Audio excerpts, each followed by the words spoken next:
In the world of Game of Thrones, one choice changed everything.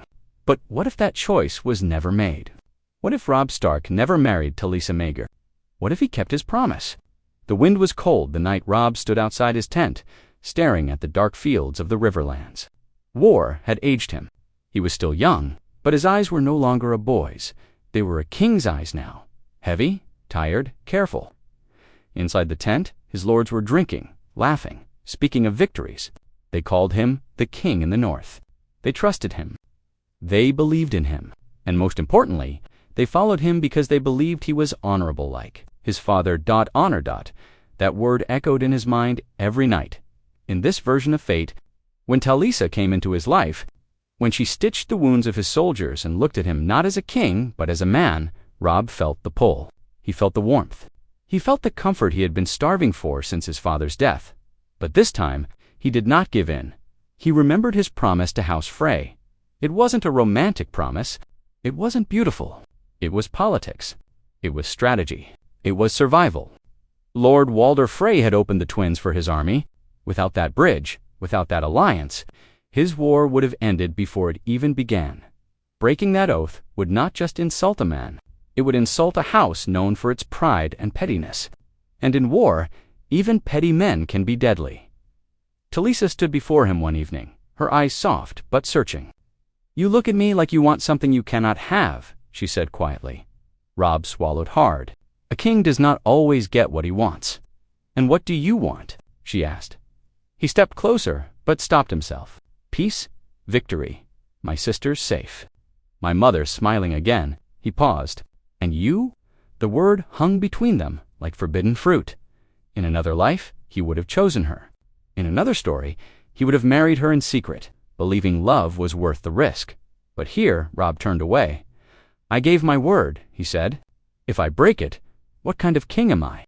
Talisa's face changed. Hurt flickered across it, but she nodded. Then be a king, she left the camp days later. No secret wedding. No betrayal. Just a quiet goodbye that Robb carried like a fresh wound. The political game shifted after that. Catelyn Stark watched her son carefully. She saw the pain in him, but also something stronger: discipline. She had feared he would let his heart rule his head. When she learned that he had sent Talisa away and reaffirmed his commitment to House Frey, she allowed herself a small breath of relief. "You did the right thing," she told him. "Why does it not feel right?" Robb replied, "Because doing the right thing often feels lonely." Word was sent to the twins. Robb Stark would honor his oath. He would marry one of Walder Frey's daughters, as agreed. The old lord, suspicious by nature, did not fully trust the message. But he liked power. He liked seeing kings bend. And this time, there was no insult, no public humiliation, no broken vow. The tension that once poisoned the alliance never fully formed. Edmure Tully still married a Frey girl, strengthening the bond further. The feast at the twins was not soaked in hidden resentment. It was uneasy, yes. Awkward, certainly, but not murderous. Ramsay Bolton, however, watched everything with cold eyes. In the original flow of fate, betrayal had seemed profitable. Tywin Lannister had offered rewards, titles, security, and with Robb's mistake, it had been easy to justify treason. But now Robb looked strong, united, careful. The Freys had no reason to turn. The Boltons had less opportunity to strike. Still, ambition does not die easily. Roose began whispering anyway. He tested loyalties. He measured risks. But many northern lords stood firmer this time. They saw a king who learned from temptation, a king who placed duty above desire. That kind of man is harder to betray. The war dragged on. Robb won battles, but he struggled to end the war completely. The Lannisters were rich, strategic, and ruthless. Yet without the disaster that once shattered his army, the North remained dangerous. Winter was coming. Supplies were thin. Morale rose and fell like a fragile flame at night. Robb sometimes allowed himself to think of Talisa. He imagined what life might have been: simple, honest, warm. But every time he pictured it, he also saw the faces of his men, the boys who had died shouting his name. A king's love story was not just about two hearts. It was about thousands of lives. One evening, as snow began to fall lightly across the camp, a scout rushed in with news. Stannis Baratheon was moving. The Lannisters were distracted in the south. There was an opening, small, risky, but real. Robb gathered his lords. This war is not won by swords alone. It is won by loyalty. He looked around the room, at men who had lost sons, brothers, fathers. I did not forget my oath, and I will not forget yours. Something shifted in that room. Not fear, not doubt, respect, far away. In King's Landing, Tywin Lannister heard the reports. Robb Stark had not fractured his alliance. The Freys remained bound. The Northern army was still intact. Tywin frowned. A young wolf who controls his heart is far more dangerous than one who doesn't. The game was changing, and somewhere beyond the battlefield, beyond politics and revenge, destiny itself seemed uncertain. Because sometimes history does not turn on great wars.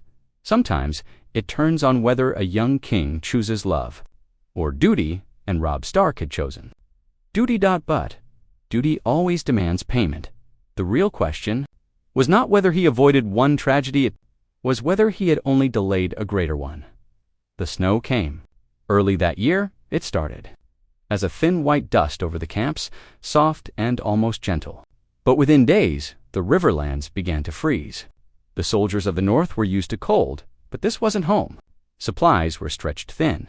Horses were tired. Men whispered about how long a war could last before hunger became the real enemy. Robb Stark walked through the camp every morning, speaking to his men. He forced himself to be seen. A king who hides in his tent breeds doubt. A king who walks among his soldiers builds loyalty. But he could feel the weight pressing down on everything. The alliance with House Frey held, but it was not warm. Walder Frey had sent more men. Yes, he had opened his bridges. Yes, but he had not forgotten that Robb Stark was young, and youth could still make mistakes. The wedding had taken place quietly at the twins weeks earlier. Robb had married Rosalind Frey, a shy girl with careful eyes and a nervous smile. She had been raised to obey, to please, to survive. She did not love him. He did not love her. But she treated him with respect. And in these times, that was enough. On their wedding night, Robb had looked at her and felt guilt instead of desire.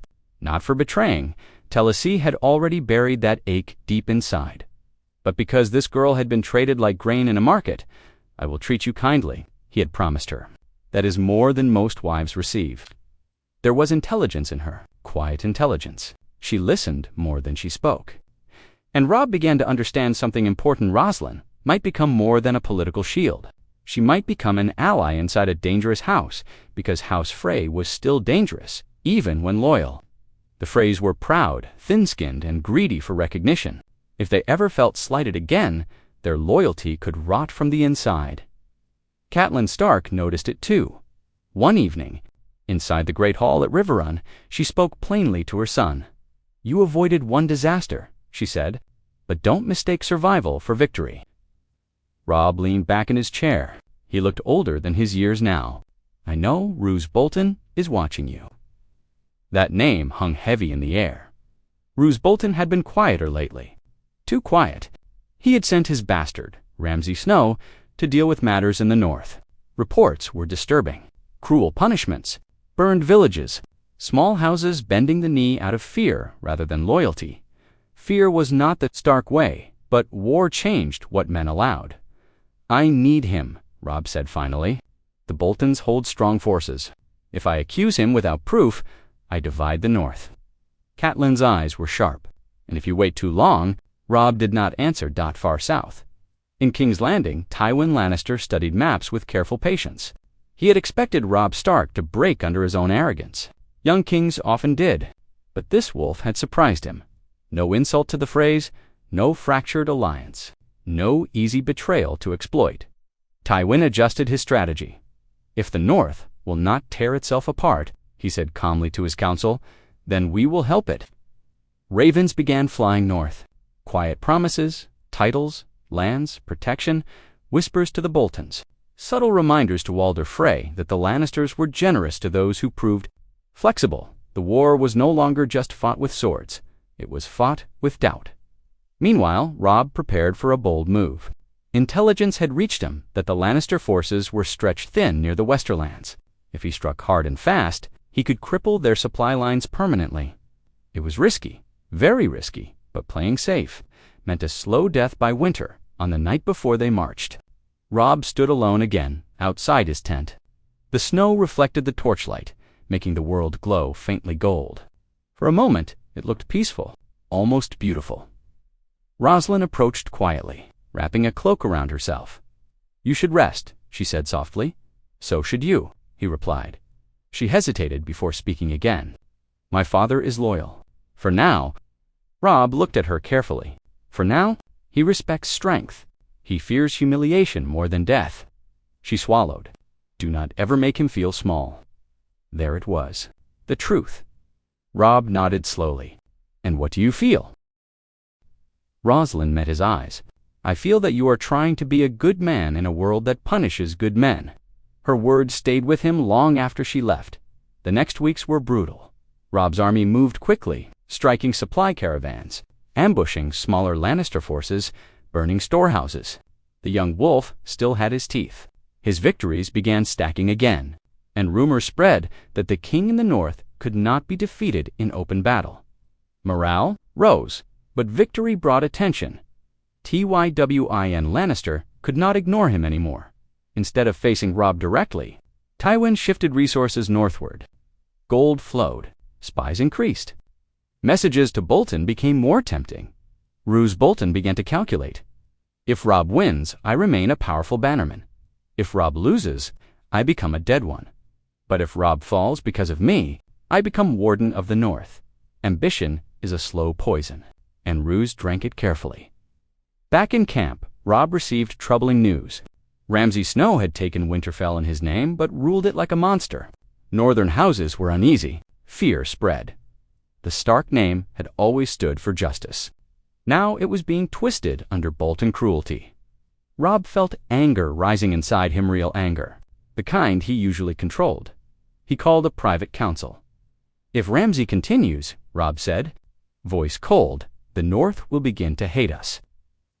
Ramsay Bolton stood calm as ever. "My son is enthusiastic. War requires harshness. War requires loyalty," Robb snapped. The tent went silent. That was the first open crack. Roose bowed slightly. "As you say, Your Grace." But his eyes were empty. That night, Robb understood something painful.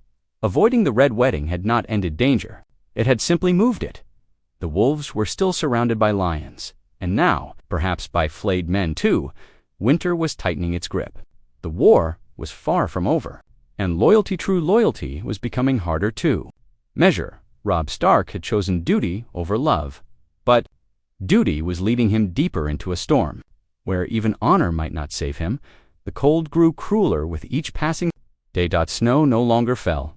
Softly it came in sharp winds that cut across the camps like knives. Fires burned constantly, but warmth never lasted. Horses grew thin. Men grew quieter. Even laughter sounded forced now. Robb Stark felt it in the way his captains spoke to him. Respect was still there. Loyalty to... But under it, there was fear. Not fear of battle, fear of time. War in summer is glory. War in winter is slow death. They had struck the Lannisters hard in the west, burned gold mines, seized supplies. But Tywin Lannister did not panic. He never panicked. Instead, he pulled back, consolidated, let winter become his ally. Robb had hoped for a decisive victory before the snow deepened. That chance was slipping away. Inside Riverrune's hall, the banners of Stark and Tully hung proudly, but the mood beneath them was strained. Reports came daily: small houses in the north suffering under Bolton rule, ironborn raids along the coast, food shortages creeping into villages. War was no longer distant from the people. It was inside their homes. One evening, Robb met privately with his uncle, Brynden Tully the Blackfish, a man who had seen more wars than Robb had years. "You're thinking too far ahead," Brynden said bluntly. "I have to," Robb answered. "If we don't end this soon, winter ends it for us. Then you need unity, and you don't have it." Robb didn't argue. The truth was becoming impossible to ignore. Ramsay Bolton had grown distant. He followed orders, yes, but slowly, selectively, and always with that calm, unreadable face. Even worse were the whispers about Ramsay Snow. Villages burned in the name of control. Northern men flayed for suspected disloyalty. House Hornwood broken. fear spreading like rot. That wasn't Stark justice, and the North remembered. One night, Robb received a letter from Winterfell. It wasn't official. It wasn't signed, but it was clear, if this is the king in the North's peace, then perhaps we chose the wrong king. Robb crushed the parchment in his fist. He had chosen duty. He had honored his oath. He had preserved the Frey alliance. And yet, the North was still slipping. Honor was not enough, not when others had none. Later that night, Rosalind Frey entered his chamber quietly. She had grown more confident these past weeks. She watched carefully, listened carefully. "You don't trust Ramsay Bolton," she said, without preamble. Robb studied her. "Why say that?" "Because my father doesn't trust him either." That caught his attention. "Explain." Rosalind moved closer to the fire. "My father bends to strength. Roose bends to opportunity. Those are not the same thing." Robb leaned forward slightly. "My father stays loyal because you kept your word," she continued. "But Bolton, he stays loyal only as long as the odds favor you." Robb had known it, but hearing it confirmed tightened something inside him. "If he betrays me," Robb said quietly, "it will break the North." Rosalind's expression didn't soften. "If you don't deal with him, it will break anyway." The next morning, Robb made a decision. He summoned Ramsay Bolton to a private meeting. The tent was cold. No fire burned inside. Just two men standing across from each other. "You will return to the North," Robb said calmly. "You will bring Ramsay to heel. You will restore order." Under Stark law, Roose's pale eyes flickered. "Just slightly. My son is effective." "He is cruel," Robb replied, "and cruelty breeds rebellion." A long silence followed. Finally, Roose inclined his head. "As my king commands," but there was tension in the air now, not hidden, not subtle. Robb had drawn a line. What he didn't know was how close Bolton already stood to crossing it, far south. Tywin Lannister received his own reports. Bolton's dissatisfaction, northern unrest. Winter worsening. He smiled faintly. "If wolves begin biting each other," Tywin said to his council, "we need only wait for the blood, back in the North." Ramsay Snow received his father's orders with thinly disguised fury. "Bend the knee to Stark justice," Ramsay sneered. "They call me monster while they beg for protection." He paced Winterfell's great hall like a caged animal. Robb Stark wanted control, wanted loyalty, wanted to remind the North who ruled Ramsay had no intention of bowing. If anything, he saw opportunity too. If the North fractured, if Stark appeared weak, perhaps a new power could rise from the snow. Weeks passed. Food stores ran dangerously low in some camps. Desertions began small at first, a handful of men slipping away at night. Then more. Robb punished none of them harshly. He understood hunger. But each departure weakened him.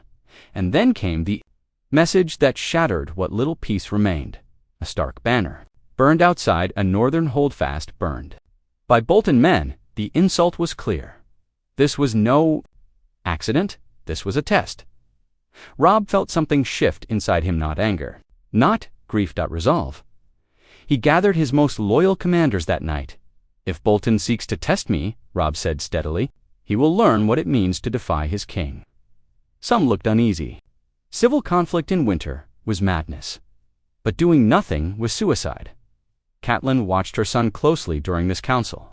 She saw it now. He was no longer the boy who rode south to avenge his father. He was becoming something else, harder, smarter, more dangerous. The question was whether he had realized that to survive this game, he might have to abandon parts of himself he once swore to protect. Robb had avoided the Red Wedding. He had saved his army from slaughter.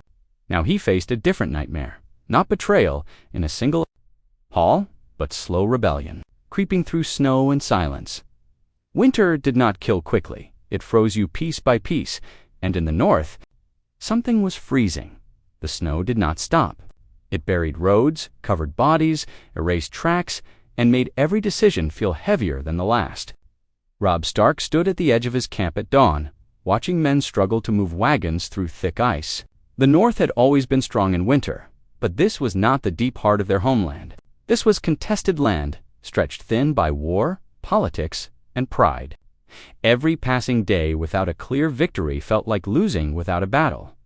News of the burned Stark banner spread quickly. It was not just cloth that had gone up in flames, it was a message. Ramsay Snow had made it clear that fear ruled faster than loyalty. Robb understood now that this was no longer about quiet suspicion. Roose Bolton had either lost control of his bastard or allowed him to act freely. Both were dangerous. Both were insults. Robb called no loud council this time. He did not rage publicly. He did not threaten. Instead, he wrote letters, calm, controlled letters. Orders sealed with the dire wolf of House Stark, Roose Bolton was commanded to present himself and his son before the king. Not requested, commanded. The wording was careful, but sharp. There was no room for misunderstanding. Catelyn watched her son change in small ways. He spoke less, but when he did, men listened more closely. His youth was fading, replaced by something steadier. She remembered Ned Stark's quiet authority, and for the first time since this war began, she saw the same shadow in Robb. But shadows can darken a man. Rosalind Frey remained by Robb's side more often now. She did not interfere in councils, but she listened when reports were read aloud. She saw how different houses reacted to news of Bolton unrest. Some were angry. Some were afraid. A few were silent in a way that felt calculating. She began quietly sending letters of her own to her father, urging caution and reinforcing that Robb had honored every promise. She knew House Frey's loyalty was not emotional. It was transactional. As long as Robb looked strong, they would stand with him.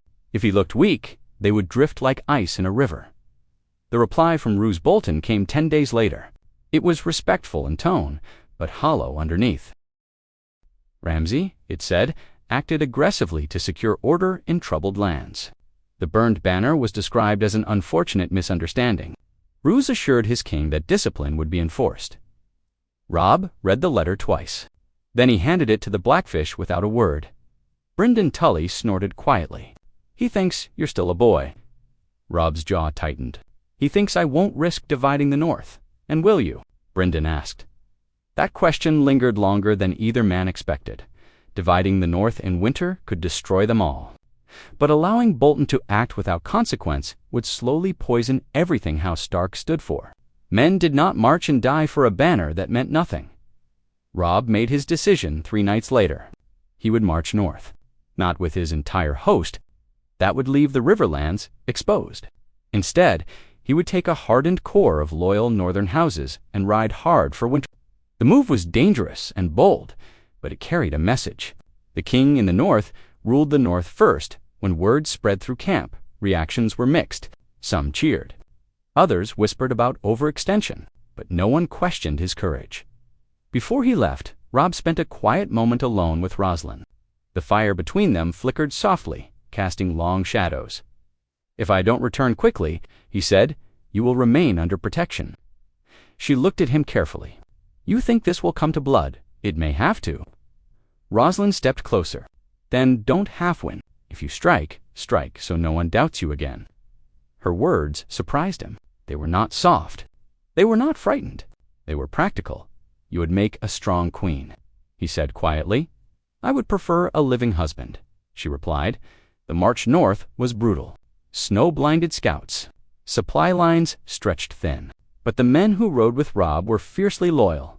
Karstarks, who had forgiven past tensions, Mormonts hardened by cold seas, Umber warriors who respected strength above all else. They did not come for politics. They came for Stark. As they pushed deeper into northern lands, they saw the damage Ramsay had left behind.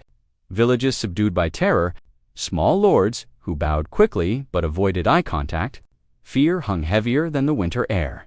It fueled Robb's resolve when they were 2 days from Winterfell. A rider met them with urgent news.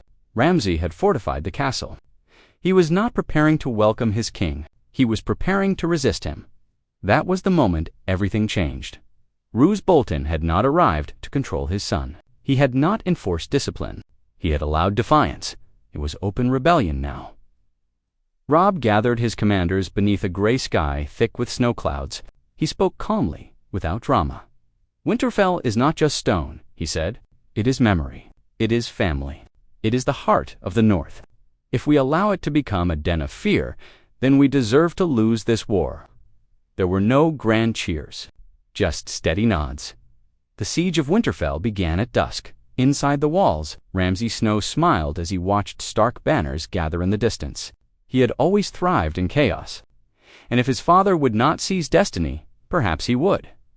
Robb Stark had avoided the massacre that once ended his cause. He had preserved his alliances, he had chosen duty over love, but now he faced a colder truth. Sometimes destiny does not kill you at a wedding feast, sometimes it waits at your own gates, wearing the face of a sworn bannerman. And, as the first arrows flew through the freezing air, the North prepared to decide whether the direwolf still ruled, or whether the flayed man would rise in its place.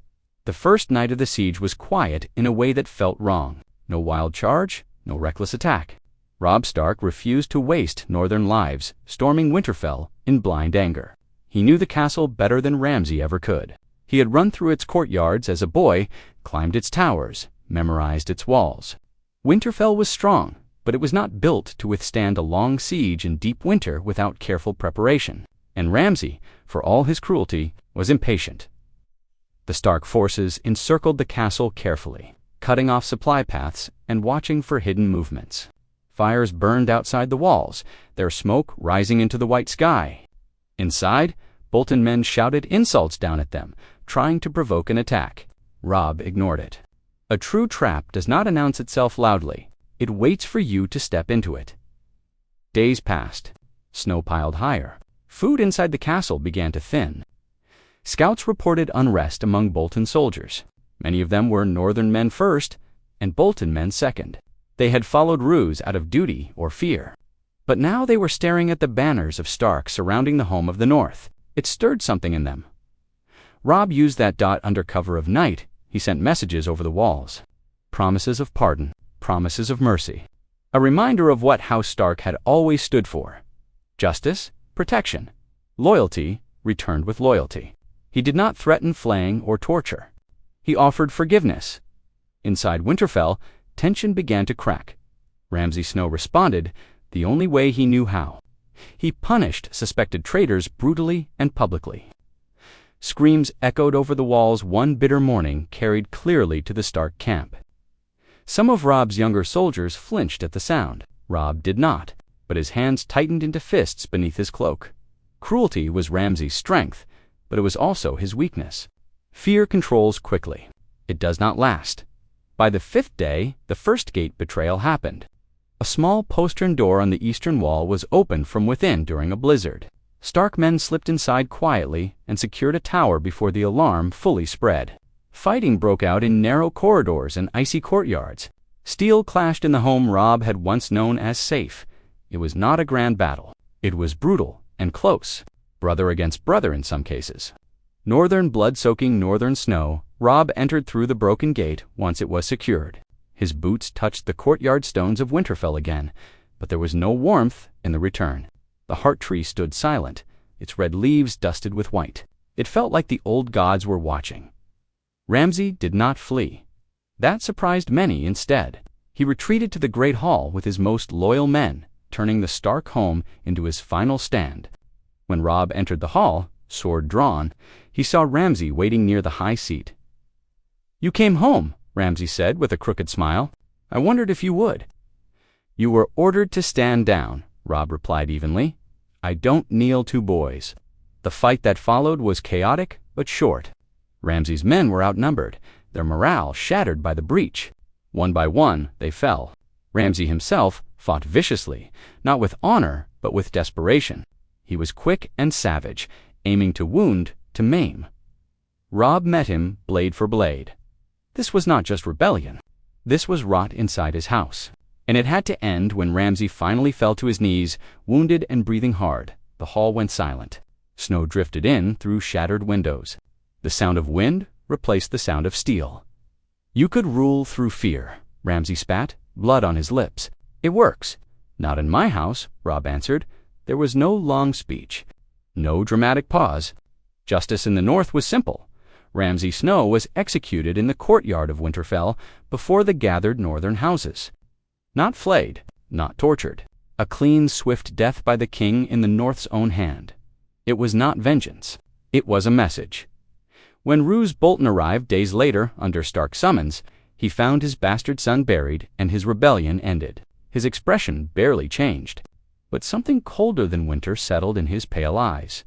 "You moved quickly," Ramsay said calmly. "You moved too slowly," Robb replied. "There were witnesses present, northern lords, captains, men loyal to both houses. This confrontation was not private. It was deliberate. You allowed your son to defy me," Robb continued. "You allowed the Stark banner to burn." Ramsay did not deny it. He simply shifted blame with careful words. But this time, Robb did not accept them. "House Bolton will remain loyal," Robb declared, voice carrying across the courtyard, "but any further defiance will be treated as treason." It was a warning wrapped in restraint. Ramsay bowed, but the air between them was no longer that of king and bannerman. It was predator and predator measuring distance. With Winterfell secured, something changed across the north. Houses that had hesitated now reaffirmed loyalty openly. Word spread that Robb Stark did not hide behind politics. He returned home. He acted. He defended what was his. The phrase, hearing of Ramsay's execution and Bolton's public reprimand, held their loyalty firm. Strength was proven again. But strength comes at a cost. That night, standing alone before the heart tree, Robb felt no triumph. He had killed a northern man to preserve northern unity. He had threatened a powerful house to prevent civil war. He had chosen decisiveness over hesitation. He was no longer the boy who marched south for revenge. He was becoming something harder. Winter still gripped the land. The Lannisters still sat in King's Landing. The war was not over, but now the North stood steadier behind him than ever before. Robb Stark had avoided the Red Wedding. He had crushed rebellion at home. He had proven he could rule with both honor and steel far away. Tywin Lannister received word of Winterfell's fall back into Stark hands. For the first time since this war began, he frowned deeply. The young wolf had survived every trap, and wolves that survive grow sharper teeth. Winterfell slowly began to breathe again, but it was not the same breath Robb remembered from his childhood. The walls were the same stone, the towers still stood tall, and the heart tree still watched in silence. Yet something had shifted. Blood had been spilled in its courtyard by northern hands. Justice had been done. But justice did not erase memory. The men who now guarded the gates carried a harder look in their eyes. They believed in their king more than ever. Yet they also understood that belief alone would not win the war. Robb did not allow himself rest. Securing Winterfell was only the first step. He gathered the northern lords in the Great Hall and spoke plainly. The Lannisters still held the south. The Ironborn still threatened the coasts. Winter was deepening. If they were to survive, they needed more than pride.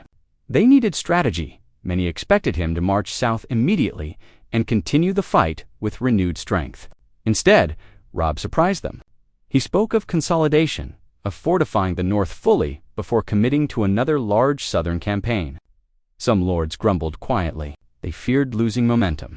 But Robb had learned something valuable. Winning battles meant little if your homeland crumbled behind you. Ravens were sent across the north, calling banners to reinforce key positions, securing food stores, rebuilding trust among smaller houses shaken by Bolton cruelty. Robb personally visited villages harmed during Ramsay's brief control. He listened to complaints. He compensated losses from Stark reserves where he could. He made sure the people saw him not just as a war leader, but as their lord. That effort changed something powerful. Loyalty was no longer just tradition. It became personal again. Meanwhile, in King's Landing, Tywin Lannister adjusted his thinking. Reports confirmed that Ramsay was dead, and Roose Bolton had publicly bowed. There would be no northern fracture to exploit easily. The phrase remained bound to Stark through marriage. The Riverlands, though exhausted, still stood under Tully and Stark banners. The young king had matured faster than expected. Tywin understood a dangerous truth. Robb Stark was no longer reacting. He was anticipating. Instead of pushing north immediately, the Lannisters began strengthening their southern alliances. Gold moved quietly. Mercenaries were hired. Political marriages were discussed. The war was shifting from open clashes to endurance. And in endurance, resources often defeated courage. Robb received word of these southern movements through spies and loyal contacts. Sitting in his solar one cold evening, he studied a map lit by firelight. Rosalind stood beside him, watching quietly. "If he waits," she said softly, "he expects winter to weaken you." "He's not wrong," Robb replied. "You have something he doesn't," she continued. He glanced at her. "And what is that?" She looked toward the window, where snow drifted across the courtyard. "You belong here. He does not." That simple truth carried weight. The North could survive winter in ways Southern armies could not. Supply lines stretching upward would freeze. Southern soldiers were not hardened like Northern ones. An idea began forming in Robb's mind. Instead of pushing south blindly, he would draw the war northward on his terms. Messages were sent through controlled channels, hinting at weakness. Rumors of food shortages exaggerated. Whispers that Stark forces were overstretched. It was a calculated gamble. If Tywin believed the North was weakening, he might commit more forces upward to finish the war before spring, and if he did, he would walk into a land that swallowed invaders whole. Weeks passed. Snowstorms worsened. Then came the report Robb had anticipated. A large Lannister force, reinforced by Southern allies, had begun moving north through the Riverlands. Aiming to strike deep before winter became impassable, Robb's council was divided. Some saw this as disaster. Others saw opportunity. Robb saw both. He ordered a controlled retreat from certain southern positions, pulling northern troops back strategically rather than engaging in open battle. To the Lannisters, it looked like collapse. In truth, it was preparation. As the Southern army pushed further north, supply lines stretched thin. Roads iced over. Wagons broke. Men unused to bitter cold began to suffer frostbite and sickness. What looked like victory slowly became attrition. Robb chose his battlefield, carefully a narrow stretch of land, flanked by forest and frozen marsh. Familiar ground for northern scouts. Dangerous ground for armored southern troops. When the confrontation finally came, it was not glorious. It was brutal and chaotic. Southern soldiers struggled to maneuver in deep snow, while northern archers and skirmishers struck from hidden positions. Cavalry charges faltered in icy mud. Confusion spread quickly. Robb did not fight recklessly at the front, as he once had. He commanded from a strong central position, adapting quickly, reinforcing weak points, anticipating flanks. He had learned from every mistake he had avoided. By nightfall, the Lannister-led force was shattered. Survivors retreated south in disorder, leaving behind supplies and wounded. It was not the end of the war, but it was the first time the Southern Lions had been truly broken in northern winter. Back in Winterfell, word of the victory spread like wildfire. The people saw not just a brave young king, but a strategic one. A ruler who understood his land and used it wisely. Robb stood again before the heart tree that night, snow settling in his hair. He thought briefly of Talisa, of the path he had not taken. If he had broken his oath, if the phrase had turned, if Bolton had struck earlier, none of this would have been possible. The North would have drowned in betrayal before winter even began. Duty had cost him love, but it had saved his kingdom. Still, he understood something clearly now. Survival was not triumph. The Lannisters would adapt.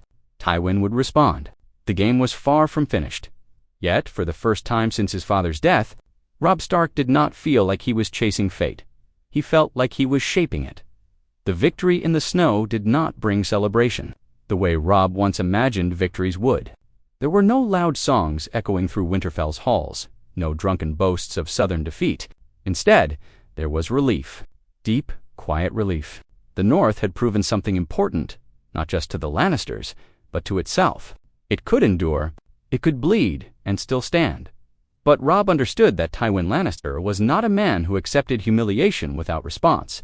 The southern retreat had not broken the Lannister power. It had angered it. New alliances were forming. Gold from Casterly Rock was moving again. Armies would not rush north blindly now. Instead, the South would attempt something slower and more dangerous: political isolation. Trade routes began tightening. Houses in the Riverlands were pressured with threats and incentives. Smaller lords were offered protection if they distanced themselves from Stark campaigns. The war was shifting once more, away from open battle and toward influence. Robb gathered his council and spoke plainly. "We cannot win this war by sword alone anymore." The Blackfish agreed. Catelyn saw it too. The North needed recognition beyond its borders. Independence meant little if surrounded by enemies with deeper pockets and larger fleets. So Robb did something unexpected.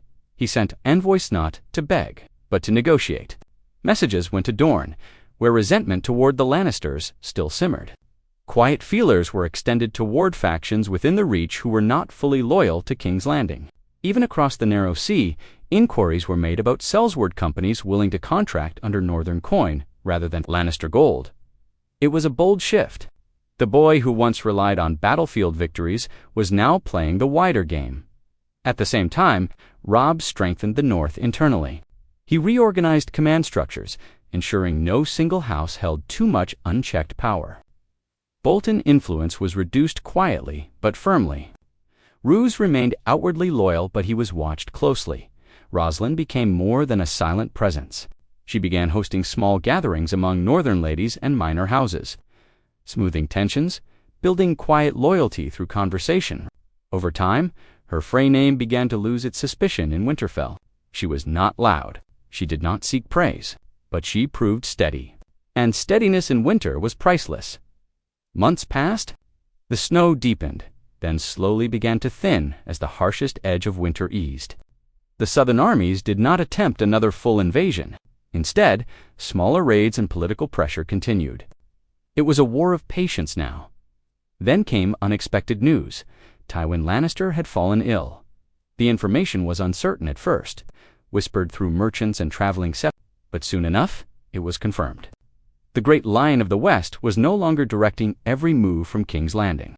Power there was becoming complicated. Robb did not smile when he heard it. He did not celebrate another man's weakness, but he understood opportunity when it appeared. Without Tywin's steady hand, southern alliances were more fragile. Rivalries within the capital could grow. Decisions might become reactive rather than calculated. Robb moved carefully. Instead of launching an immediate offensive, he increased diplomatic pressure. Letters reminding houses of Lannister failures, quiet encouragement to old enemies of the crown. The North positioned itself not as a rebel kingdom, but as a stable alternative for the first time. Talk of recognizing northern independence began spreading beyond northern borders. It was fragile talk, dangerous talk, but it existed. One evening, as the first signs of early spring hinted in the air, Robb stood atop Winterfell's walls beside Catelyn. The land stretched white and vast before them. "You've changed," she said softly. "I had to. You carry it heavier now." He nodded. "I used to think being king meant winning battles. Now I think it means surviving consequences." Catelyn studied him carefully. "And do you regret it?" He knew what she truly meant. Not the crown, not the war. Talisa. Robb looked out across the snow-covered fields. "I regret many things, but not keeping my word." That single choice had rippled through everything. No broken oath, no red wedding, no massacre, no sudden collapse of the northern cause. The war had been longer, harder, colder, but it had not ended in betrayal, and that made all the difference. As spring slowly approached, the North stood battered but unbroken. The Lannisters were no longer invincible. The Freys remained bound.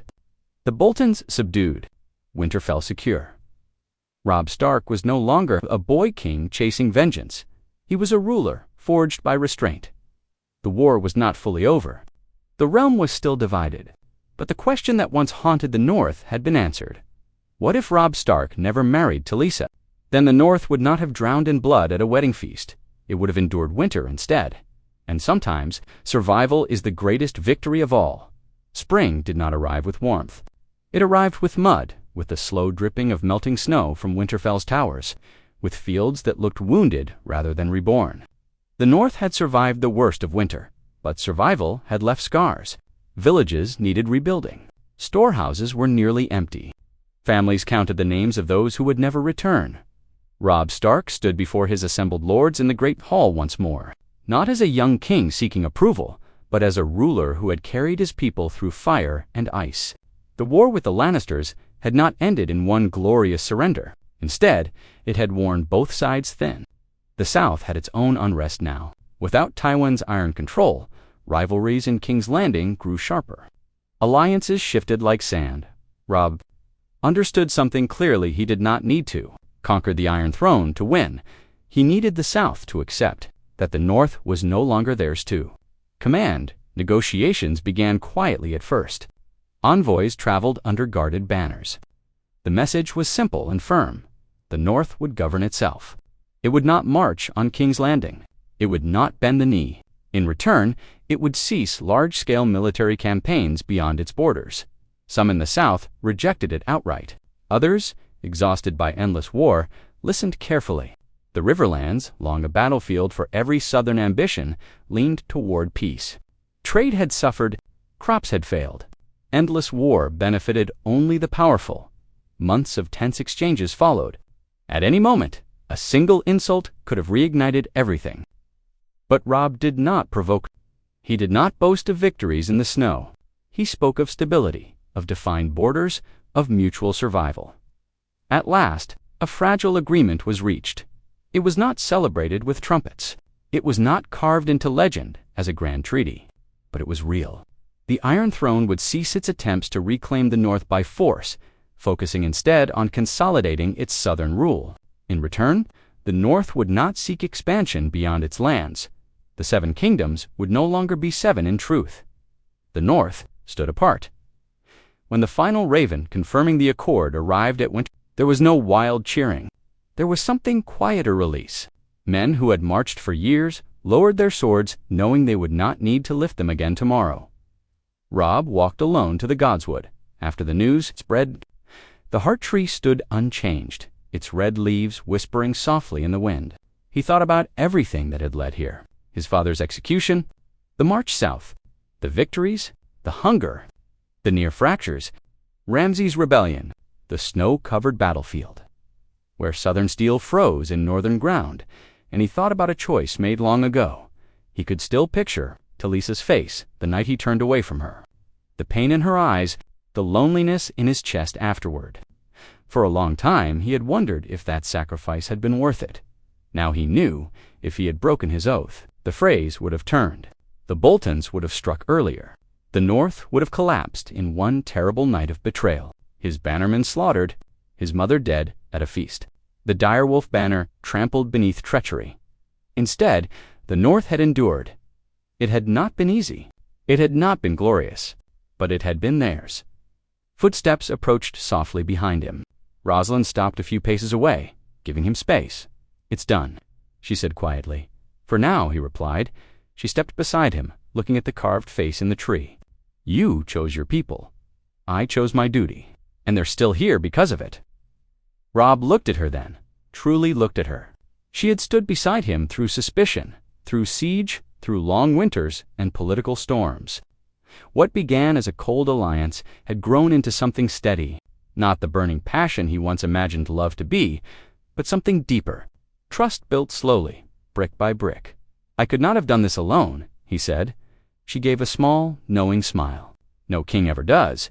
Years later, the North would remember Robb Stark, not as the young wolf who died at a wedding, but as the king who survived winter. The one who learned that honor was not weakness when paired with wisdom. The ruler who understood that a single broken oath could destroy everything but a kept promise could hold a kingdom together. Trade slowly returned. Fields were replanted. Children grew up hearing stories not of massacre, but of resilience. The Stark name, once nearly extinguished, stood stronger than it had in generations. Robb never stopped carrying the weight of his crown. He never became careless. War had shaped him too deeply for that, but he ruled with a balance few expected from someone who had taken the throne so young. Sometimes, in quiet moments, he would allow himself to think of the path not taken, of love chosen over duty, of a different fate written in blood. But those thoughts no longer haunted him, because the North was free, and it had all turned on a single decision one night. In a war camp far from home, when a young king chose to keep his word instead of follow his heart, history would never fully understand how close the North had come to ruin. It would not see the fragile threads that held everything together, but Robb Stark knew, and that was enough. Years passed, and peace, though never perfect, settled over the North like a cautious guest who did not wish to overstay. The agreement with the South held, not because of love or friendship, but because both sides were tired. The Iron Throne had its own fires to manage ambitious lords, restless regions, debts that gold alone could not soothe. The North had no desire to sit that throne anymore. It had something more valuable: distance. Robb ruled from Winterfell with a steady hand. He traveled often, refusing to become a distant king hidden behind stone walls. He rode to White Harbor to strengthen trade with northern fleets. He visited the mountain clans personally, earning their loyalty not with threats, but with presence. He ensured the Night's Watch received supplies regularly. Understanding that the wall was not just a southern concern, it was a northern responsibility. He was no longer called the Young Wolf in whispers of admiration or doubt. He was simply the king in the north. Rosalind stood beside him through it all. What began as a political necessity slowly shaped into a partnership that surprised them both. There were disagreements, quiet arguments about policy, about mercy versus firmness, about when to trust and when to prepare for betrayal. But those disagreements sharpened rule rather than weakened it. In time, their household filled with children, gride heirs, who grew up not in exile or fear, but within strong walls guarded by loyal banners. Roose Bolton remained cautious and obedient until his final days. He never forgot the lesson delivered in Winterfell's courtyard. His house continued, but it never again tested Stark authority. The memory of Ramsay's execution had carved a permanent line in the snow between ambition and treason. In the south, power shifted many times. Kings rose and fell. Alliances formed and shattered. Yet none marched north in serious strength again. The cost had been proven too high. The north was not easy prey. It was a land that consumed invaders, slowly and without mercy. Sometimes, southern envoys would visit Winterfell, attempting to negotiate marriages, trade expansions, or military cooperation. Robb welcomed diplomacy, but he never surrendered independence. He had learned that crowns were not secured by swords alone, nor by kindness alone, but by balance. On cold evenings, when the wind howled against Winterfell's towers, Robb would sit before the fire and think back to the earliest days of the war. He would remember the grief that fueled him after his father's death, the reckless bravery of youth, the temptation of love when the world felt like it was collapsing. He never spoke Talisa's name aloud in those later years, not out of shame, but out of respect for the life he had built. Yet he understood clearly how thin the line had been between survival and destruction. One choice, just one, had redirected the fate of the North. Had he married for love, the phrase turned, Bolton would have struck with them. Had Bolton struck at the right moment, Winterfell would have fallen not to siege, but to betrayal. The Stark line might have ended in a single night of music and murder. Instead, the North endured. It did not mean the path he chose was painless. He carried the loneliness of leadership, always. He learned that being king meant accepting that some desires must die quietly so that thousands could live loudly. He learned that honor, when combined with caution, was not weakness. It was armor. As his children grew, he taught them not only how to wield a blade, but how to measure consequences. A king's mistake, he once told his eldest son while walking through the Godswood, is never his alone. It belongs to everyone who follows him. The heart tree listened just as it had listened when he was a boy, dreaming of glory. In time, songs were written about him. Not tragic songs of betrayal and slaughter, but steady songs of endurance. Of a king who faced lions and flayed men, and winter itself and chose patience over pride. The North was never the richest kingdom. It was never the most populated. But under Robb Stark's long rule, it became something stronger than gold or fear. It became stable and stability in a world as cruel as theirs. It was a rare and powerful victory. When people asked in later generations how the North survived the War of the Five Kings when so many others fell, the answer seemed almost too simple. Their king kept his word, and sometimes history does not change because of grand magic or sudden miracles. Sometimes it changes because a young man, tempted by love in the middle of war, chooses duty instead.